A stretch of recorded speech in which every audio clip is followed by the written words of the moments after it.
something something two world wars. So it is currently 14 degrees outside and snowing. So that means it's indoor range shooting time. My indoor range currently doesn't allow anything over 600 foot-pounds of energy, so 10 millimeter and magnum calibers are out. But we got some big old 45 caliber round boys that we want to get shot. I've never loaded 45 ACP or any semi-auto handgun cartridge for that matter. I'm going to start with my semi-auto reloading journey with 45 ACP because I'm also planning on doing 9 millimeter in the future, but I figure whatever 45 ACP bullets will just be kind of easier to handle and manipulate. There is some savings with reloading 45 ACP. Right now, the cheapest ammo is around, I don't know, about 34 cents per round. And that is if you buy the cheapest ammo and you buy enough of it with free shipping. The price on this price is from the end of 2025, cut to whatever, 2030, 2035 when it's double that. But anyway, the cheapest full metal jacket bullets around are around 14 cents per round if you get free shipping. Primers have come down in cost, which is great. Large pistol primers at the Bass Pro near me are about $50 for the Winchester large pistol primers. I don't really see them going lower than that at that point, so I'm probably going to end up grabbing a brick of those after this. Then for powder, let's say accurate number 5. It's about 42 cents per pound, assuming that you get free hazmat or free shipping. So let's say $45 from Bass Pro right now. We'll go with that. Again, with no shipping with there since it's right next to me. So looking at the Hodgdon Reloading Data Center, using Barry's bullets, 230 grain round nose, we'll say 7.5 grains of accurate number 5.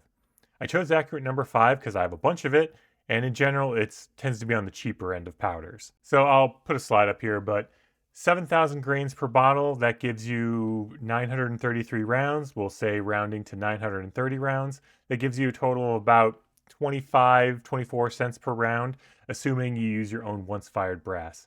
So there is some savings there, 9 cents per round-ish. With a single stage press that I'm using, I'm not exactly going to be fast at reloading these, so it doesn't really make a ton of sense for me to go ham on reloading 45 ACP. Maybe once I actually can afford a home and get a progressive press, but that's not really in the cards right now. Now, I do have a bunch of factory 45 ACP. I'm more just doing this so I will not ever run out of 45 ACP. I still kind of remember the pandemic ammo crisis, so I kind of want to have a stockpile. I have around, I guess, 2,000-ish worth of components to make 45 ACP, and so that on top of my factory 45 ACP, I think I should be fine. And I also just finding reloading a relaxing activity, so it's nice. It's a nice snowy day activity. I have a bag full of once fired 45 ACP brass, but it's not clean and it's not sorted by large or small pistol primers, so I'm being lazy. I ended up buying a bag of brand new Starline 45 ACP brass. For primers, we're going to use Federal large pistol primers since I have 2 sleeves of them and they take up way too much space. As for bullets, we're going to use some Barry's 230 grain round nose. I know plated bullets can be a bit of a trap. They're everywhere and they seem cheap, but you can always get cheaper full metal jacket bullets if you look at online retailers that either make their own or, supply some small company brands like Dead Nuts or Everglades or, whatever it might be. But I ended up choosing these because there's reloading data for them directly on the Hodgdon site. And for my first time loading anything, I'm going to be sticking to published load data as closely as I can. And because of that, we're sticking with accurate number 5 for my first powder. Looking at the Hodgdon Reloading Data Center, we have a charge of 7.1 to 8.3 grains. Now, I would note, it looks like Hornady XTP, it has a range listed of 6.6 to 7.7. And 7.5 grains is kind of close to the top end there. Barry's bullets are plated. They kind of lie somewhere in between jacketed and pure lead bullets. So you're going to be able to push lead bullets a little bit faster or harder since they have less resistance going down the barrel and would build up less pressure. When I look at lead bullet options, they have accurate number 5 up to 8.5 grains. So I think I'm going to be okay sticking with the charge of 7.5 grains. It's near the middle of the loading range, and it's not above the other published load for full metal jacket loads. Since it's my first time loading, I don't want to load up a ton of rounds of each of these and make up a whole ladder, so I'm just going to load up 10 rounds for each gun. Here's what I'm going to be shooting them out of. I got my 1911. It's a Springfield loaded 1911. Basically, I wanted something with that classic Parkerized 1911 look, but with more modern features. Extended beaver tail, night sights, front slide serrations, etc. I know a lot of people say I've never had a malfunction with my 1911. Well, I've never had a malfunction with this 1911, but I will also point out I clean it all the time. Then for more modern 45 semi-auto, I have my full-sized USP in 45. Since I got a suppressor, I'm planning on getting a threaded drop-in barrel for this down the road, but that's for the future. I'm pretty good with the 1911. It has a great trigger and it's heavy enough where 45 ACP doesn't push it around at all. The USP also doesn't get pushed around, but it has kind of a crappy trigger out of the box. I need to get more practice with it, and that's what I'm planning on doing. For dies, I'm continuing my handgun trend of going with Lee dies. I think this one actually came with my single stage press. One thing that worries me though is the expander die. Let me take it out of there. So does this look normal to you? It's rough and seems kind of textured. It doesn't seem quite right. It also kind of seems like the surface is flaking off a little bit when I touch it with my fingernail. Expanders in my other dies look different. Let me grab the 44 Magnum one. My 44 Magnum expander's on the right. It looks very different. It looks very smooth, whereas the 45 ACP one is much shinier and very rough. I'll give it a shot. If it ends up tearing up the brass, I'll contact Lee. So first things first, we need to resize these. Probably don't really have to because I didn't see a single dent in any of these cases, but whatever, it's not going to hurt anything. Keeping with the book, or rather the website, we have the large pistol primer brass. I need to remember to keep these sorted separately from my small pistol primer brass. Starline brass has always been solid from my experience. Actually, let's take a couple measurements just to see what the case length looks like. For 45 ACP, the standard case length, according to the Lee booklet here, is 0.898 inches for the max trim length. So I'm going to assume then the trim length is going to be 0.888. Actually, looking at this pamphlet, it doesn't give me what the trim length would be, so I'm actually going to check the manual quick. Okay, so the Hornady manual says 0.893 inches, so, I guess good thing I'm actually looking at that stuff because I don't know anything about reloading 45 ACP. Let's check a couple case lengths here. So we got 0.8925, 0.893, 0.8925. Okay, so these are all right at trim length then. So I guess let's get resizing. Not that they really need it. All right, so... first problem. See if they fit on this side. Okay, they fit perfectly on this side. All right, so screw the resizing die down until it meets the shell holder.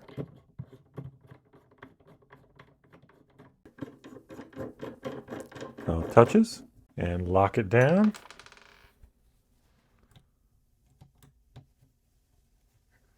Actually, wait a minute. Let's double check. Make sure that these directions are the same as all other resizing directions are. Okay, so it is the same then. And we are locked. So let's get resizing. Feels fine.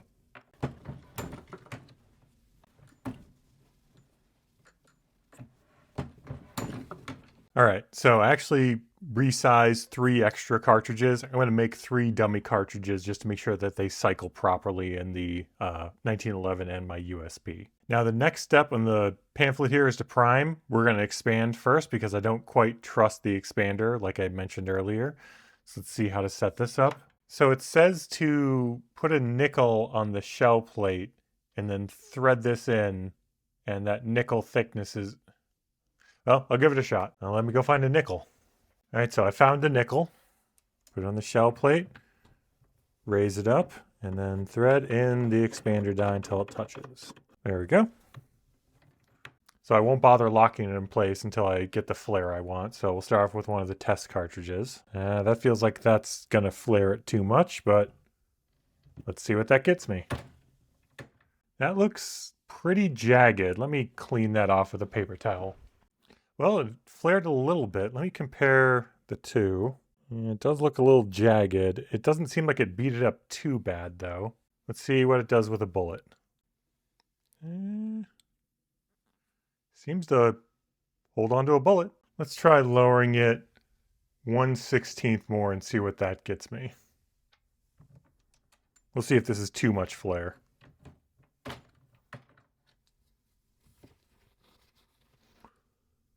Yeah, that's definitely flared. Yeah, we'll go with that. So instead of expanding all these right now, I think I'm just going to do the 3 dummy cases just to kind of make sure that this works properly. So let's move on to bullet seating.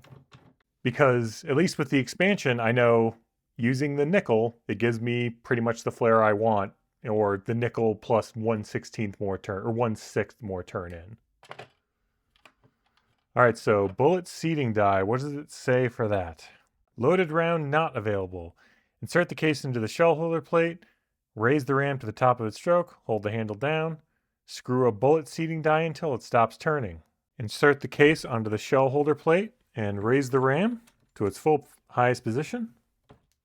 Well, I'll start threading this in. Raise the ram, hold the handle down, and screw in the bullet seating die until it stops turning.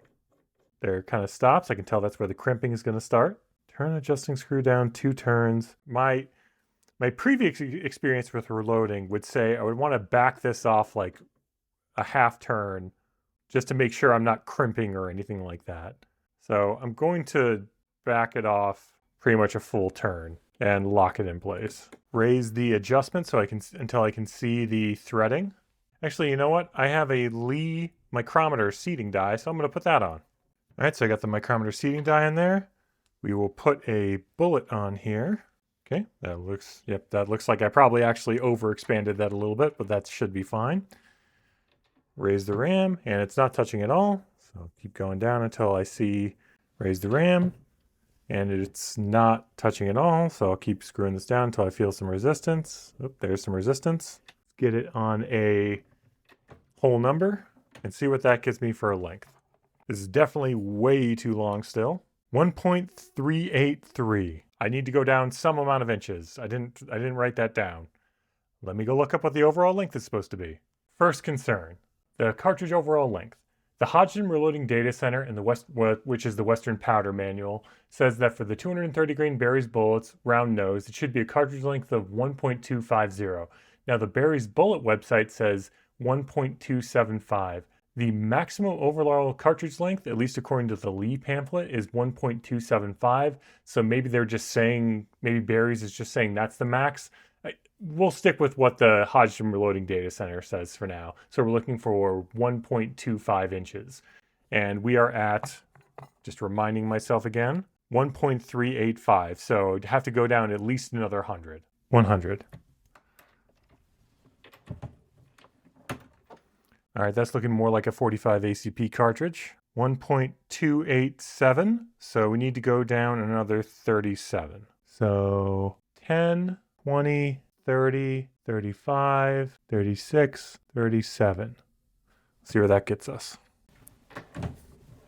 Let's check it. 1.252, so we're going to call that good enough. All right, so the next step would be crimping. So as far as I understand with crimping, you basically just want to remove the flare from the case because the cartridge itself headspaces off the case mouth. And you're supposed to do a plunk test as well. I'm not completely clear what that is, but actually, you know what? Once again, I don't know anything about 45 ACP or reloading them or semi-auto handgun cartridges. So I don't know how... The crimping thing I'm saying is just what I'm seeing for videos or seeing what people say. So let me actually, every single forum post always says, well, check your reloading manual, read your reloading manual. So I guess I'm going to go read my reloading manual and see what it has to say. All right, so Hornady manual. Actually, I bought the 12th edition just because I was getting a little sick of using the app. The app works totally fine, but I kind of just want to have a hard copy of the actual reloading data. So let's see what this has to say about crimping or reloading semi-auto. Okay, basics of reloading. No. Reloading step by step. I don't see a step for crimping, but 79. Let's see where that gets us. Bullet seating. I guess that would be the step. Doesn't really say anything about crimping. Is there anything in the tips and techniques? No. Maybe is there a separate section for handgun, maybe? No. Okay. Well, that's not helpful. I guess let's try the Lee book, which was the first book I bought. All right, so Lee. Okay. Okay, rifle reloading cases. Nope, we don't want that. Loading for handguns. Okay, page 51. Bullet seating and crimping, page 55. All right. Bullet seating and crimping. So this is more just an instruction on how to use the die.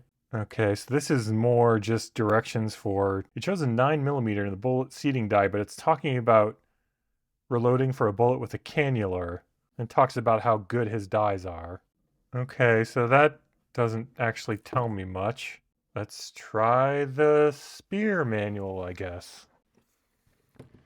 All right, so the spear manual. I got this for free when I bought a bunch of bullets off the spear website. All right, so the spear manual separates handgun and rifle into two different sections of the book. So handgun starts at, okay, so reloading handgun cartridges, page 679. All right. Oh, special considerations with semi-automatic handguns. Adjustment for seating and roll crimping. Okay, so the seating crimping, roll crimping, big bruisers. Seating and crimping for semi-autos. Here we go. Typically do not have a cannular. There, that's a good start. Measuring the case mouth and lower down on the case where the base of the bullet is located. The case mouth should be about 0.001 inches smaller in diameter than the measurement near the bullet's base, hence the term taper crimp. Once the bullet is seated to the proper depth, setting in the taper crimp, same as this with a roll crimp, except you just don't go as far. Oh, and then use the barrel to gauge to verify if the hand loads for the semi-auto pistol have a proper crimp. Unload the pistol, disassemble, remove the barrel, clean it, and do a plunk test. Okay, so I guess the spear manual tells me what to do. Only took 3 manuals. That's cool.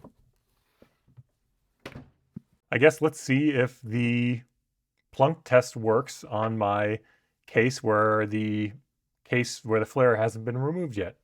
Let's give it a shot. It says use a clean barrel. This is mostly clean. I did shoot it, but I ran a patch through it. So let's see if it fails the plunk test. And it absolutely does. I cannot rotate it. Oh, and it kind of sticks in there. So that's a definite failure. So let's try resizing it. Unlock that. And the Lee pamphlet says to raise the ram with the cartridge in. Turn it until you can feel it touch the case mouth, which is, I guess, right there. And then to lower it another 1/8 turn. Just verify.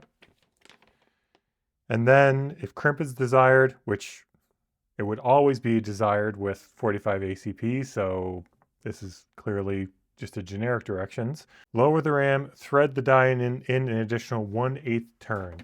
So before we do that, let's take a measurement and see what we get. 0.471, and at the very tip, 0.474. Let's screw it in 1/8 of a turn. I don't know what that is. Let's just go, that's maybe 1/8 of a turn. And does that look like that did anything? Not really. Let's see. 0.4735, so that didn't do anything. Let's go a little bit more. I didn't feel anything on that. Felt nothing. A little bit farther. Maybe felt something there. Okay, I felt something, a little bit of a hitch there that time. Oh, 0.41. Or wait, no, that's not right. 0.473, still nothing. Still really not feeling much there. Just for a sanity check, I see nothing on the case mouth. So I'm still not hitting anything. Let's keep going. Still nothing. Okay, am I crazy? Is this... Okay, that's solid contact. That I feel like something is touching. Okay, that did move it in just a tiny bit. Let's go a little bit more. Didn't feel anything again. Well, we're at 0.472. 0.471. Okay, so I'm starting to see what looks like a tiny mark on the case. Let's go a little bit more. And I'm actually going to lock it in on this one. See what that gives me. Okay, definitely felt something on that one. And I definitely see a little bit of a mark on the case. Oh, 0.470. 0.470. Okay. That seems like that's about right. So let's see on the plunk test how it does. So, didn't seem great, but it might just be because it's dirty. Sounds right. It's making a plunk noise. It's rotating freely, barely below the lip. All right, let me see what some factory bullets look like. All right, some factory 45 ACP. I might have gone a little overboard with the crimp, maybe not. But let's see what the factory one does. Makes the same noise, and just barely below the lip. Although I think mine is seated just a hair shorter, but I wouldn't be surprised if the case length. No, those are pretty dang close. So I think that'll work. So I guess let's just confirm it cycles and then go from there. And just to prevent myself from having a negligent discharge, we are going to remove the live round from the desk, put it in its case, and set it off to the side. And then just gonna confirm, okay, no primer.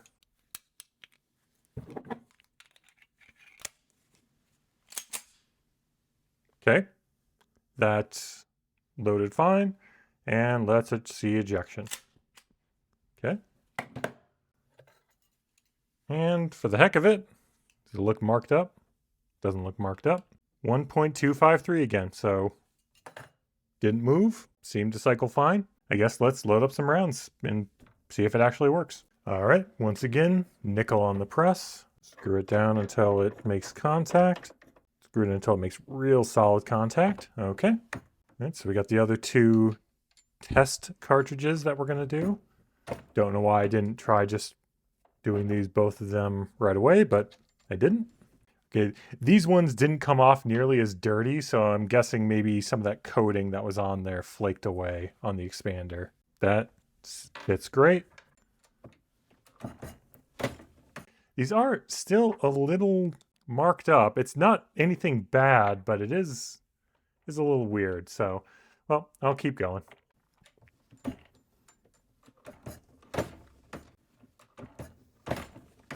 All right, so we got those all expanded. And I actually want to see what the expander looks like now that it's done 23 rounds. It looks absolutely no different. So I guess it seems fine. Looks like maybe a little bit of it's rubbed off, actually. Yeah, some of the very silvery looking coating has come off a bit, but I mean, it seems like it worked fine, so I'm not going to worry too much about it. So next is priming. Got them primed. I was using the Franklin Arsenal hand primer. I was a little concerned. The primers went in extremely easy. Normally, you kind of need to use a decent amount of pressure to get primers in, at least with rifle brass. These, it was just single thumb. So it's a low pressure cartridge, so I don't think they'll expand too much, but that is not used to that. Got them all loaded up. Got 5 rounds in each magazine. 2 of the 1911 magazines, 2 of the USP magazines. I am going to start off shooting the 45, starting the USP, because in theory it can handle much higher pressures than regular 45 ACP, and the 1911 might be a little bit more fragile.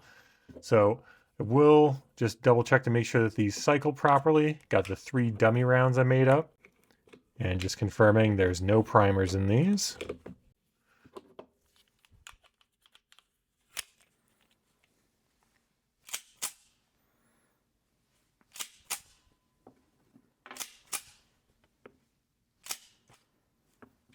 All right, so they cycled just fine. Let's head to the range.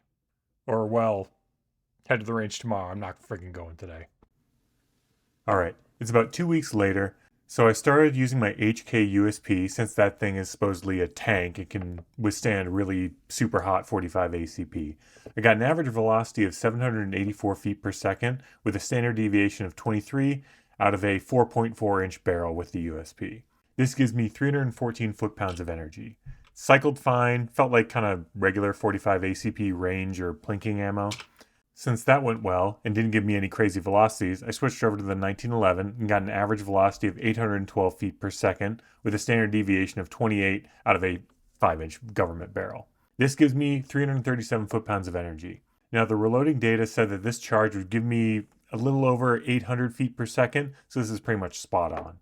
The cases came out maybe a little dirty, not crazy dirty or anything, but I think I would be safe bumping this charge up a little bit and it would maybe give me a little bit better seal on the chamber. So I think I could try doing a ladder of like 7.7, 8, and then 8.3, which is the max published load for this, for the Berries bullets. I think for the 8.3 grain load, I would probably just stick with using the USP though for that. I don't really need to beat up my 1911. I kind of think 7.7 grains is going to be like a really good load based on kind of what the 7.5 grain load got me here. I think that went pretty well overall for my first time reloading a semi-auto pistol cartridge. I did run into some issues with crimping, and I may end up getting the 45 ACP Lee factory crimp die down the road since everyone seems to recommend that. Now, I pretty much only have Lee dies for my pistol cartridges, but I do kind of want to try out like the Hornady taper crimp seating die. But the Lee dies seem to work fine despite the time it took me to kind of figure out how far to screw down the crimping die to make sure I got the correct crimp. Or with the weird like rough expander on the expanding die. Now I think I can start to move on to 9mm in the future, but I also want to try out a few different powders with the 45 ACP and kind of figure out what would be the best for working up a subsonic defensive load for my USP down the road when I end up getting a threaded barrel for it. So anyway, thanks for watching.